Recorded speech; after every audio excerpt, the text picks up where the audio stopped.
کہ نبی کے ہاتھ کا دھون لے جا کر کے پی رہے ہیں.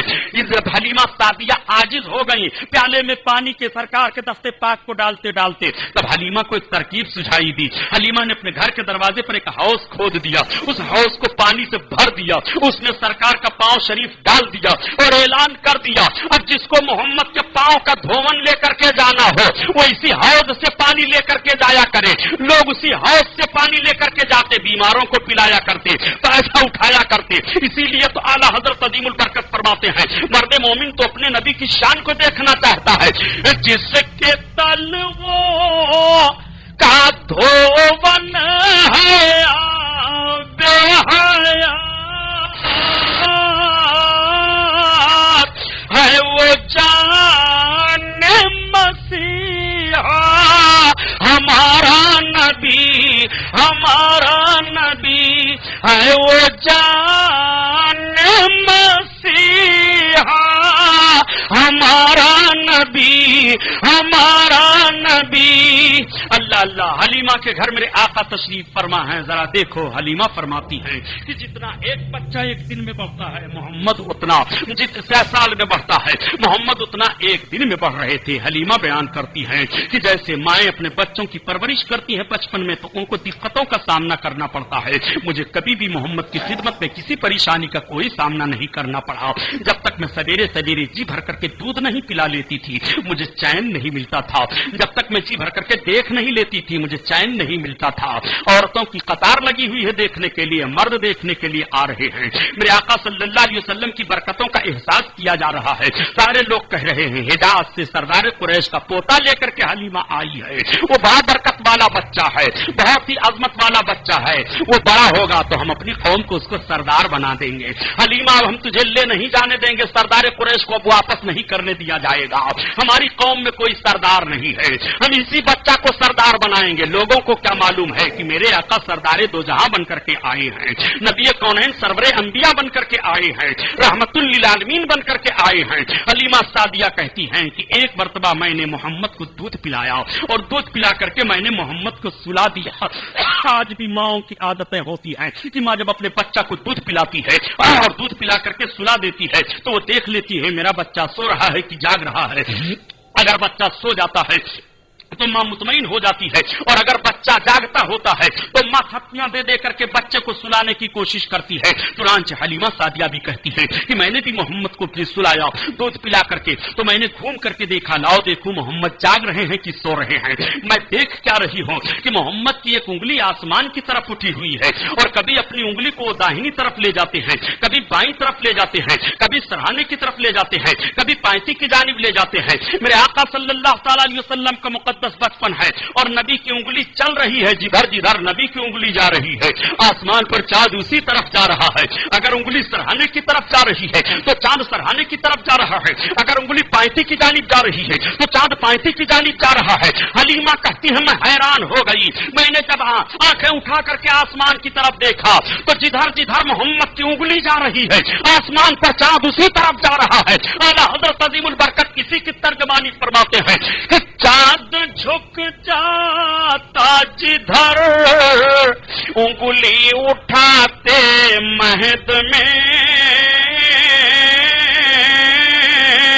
اور کیا ہی چلتا تھا اشاروں پر کھلونا نور کا، کیا ہی چلتا تھا اشاروں پر کھلونا نور کا. اور انگلی کی بات آئی تو سن لو پیارے، یہ میرے آقا صلی اللہ علیہ وسلم کی مقدس انگلی ہے. جب پیدا ہوئے تو آسمان کی طرف اٹھا دیا خدا ایک ہے. حلیمہ کی گود میں ہے بستر پر ہیں تو آسمان کی طرف انگلی اٹھا کر کے گھما دیا چاند گھوم رہا ہے.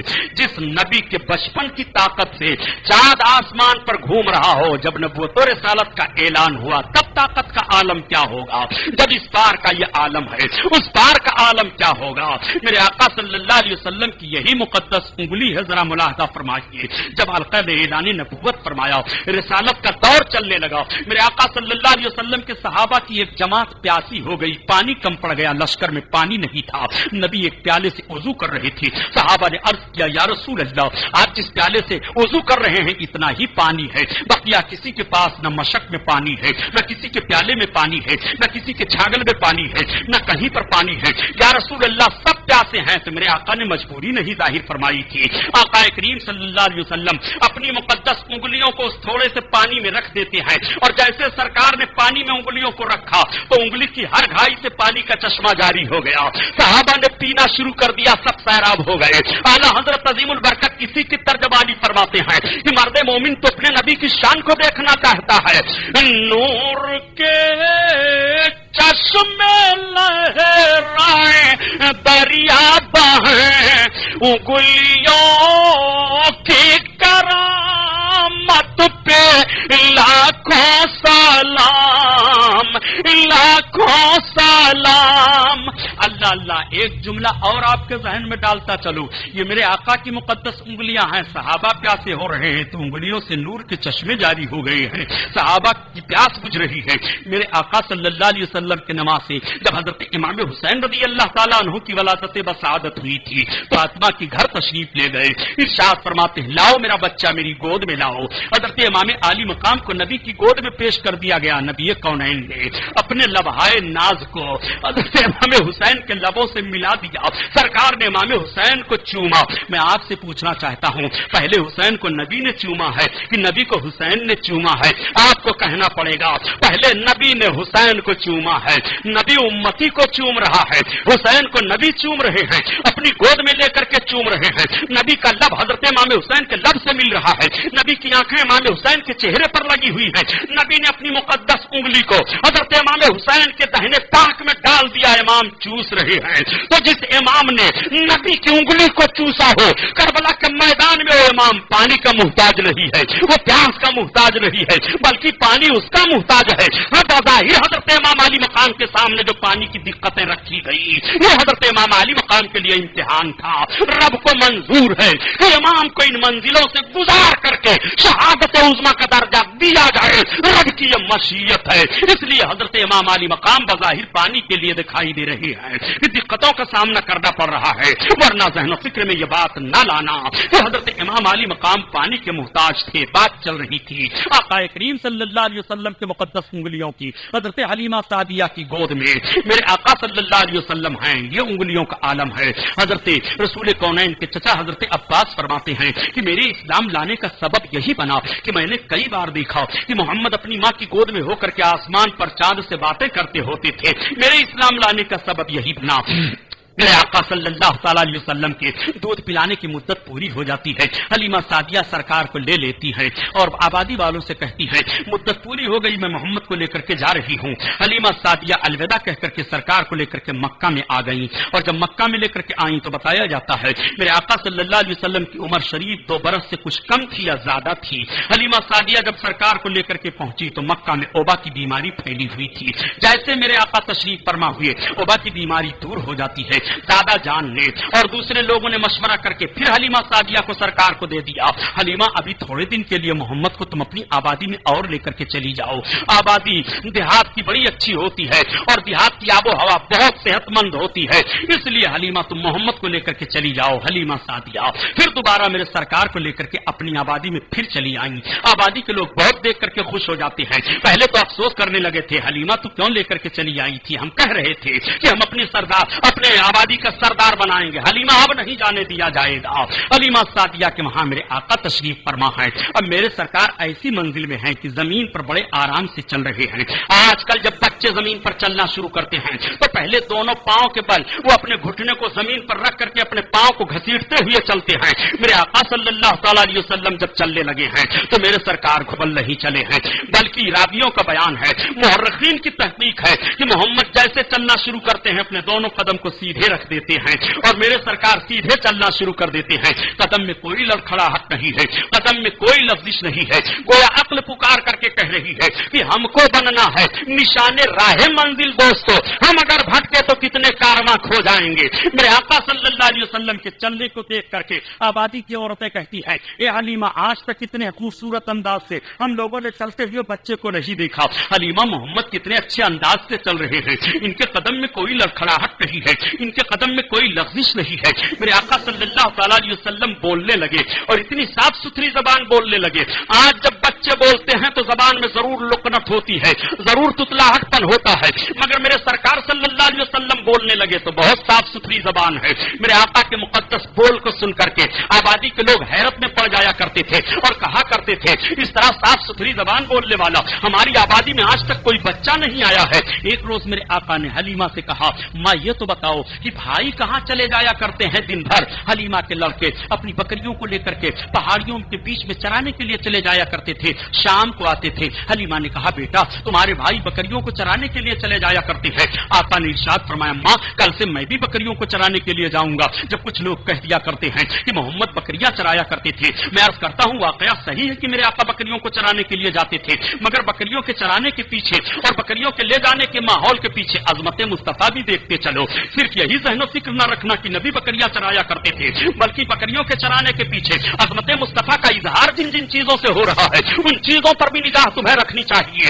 آقا کریم صلی اللہ تعالیٰ علیہ وسلم سے حلیمہ سعدیہ نے کہا، بیٹا ٹھیک ہے۔ اب جب شام کو حلیمہ کے لڑکے آئے تو حلیمہ نے اپنے لڑکے سے کہا، بیٹا جب کل تم بکریوں کو لے کر کے جانا چرانے کے لیے تو اپنے حجازی بھائی محمد کو بھی ساتھ میں لیتے جانا۔ چنانچہ میرے آقا صلی اللہ تعالیٰ علیہ وسلم تیار ہو گئے، صبح کا سفیدہ پھیلا، حلیمہ کے لڑکے تیار ہو کر کے کٹگھرے سے بکریوں کو نکالتے ہیں اور ہانکنا شروع کرتے ہیں تو بکریاں اپنی جگہ کو نہیں چھوڑ رہی ہیں، ساری بکریاں کھڑی ہیں۔ حلیمہ کے لڑکے ڈنڈے مارتے ہیں مگر بکریاں نہیں بھاگ رہی ہیں۔ حلیمہ کے لڑکے عاجز ہو کر کے کہتے ہیں، امی جان آج تو یہ بکریاں چل ہی نہیں رہی ہیں، میں ان بکریوں کو مار رہا ہوں مگر یہ بکریاں اپنی جگہ نہیں چھوڑ رہی ہیں۔ حلیمہ نے غور سے دیکھا اور دیکھنے کے بعد کہا، بیٹا محمد کے آگے آگے بکریاں نہیں چلیں گی، تم لے کر کے انہیں آگے ہو جاؤ پھر بکریاں چلیں گی۔ اب ذرا ملاحظہ کرو، ان جانوروں کو بھی معلوم ہے کہ یہ سید المرسلین ہیں، ان کے آگے آگے نہ چلو، یہ نبی کونین ہیں، ان کے آگے آگے نہ چلو، یہ بشیر و نذیر ہیں، ان کے آگے آگے نہ چلو، یہ رحمت للعالمین ہیں، ان کے آگے آگے نہ چلو۔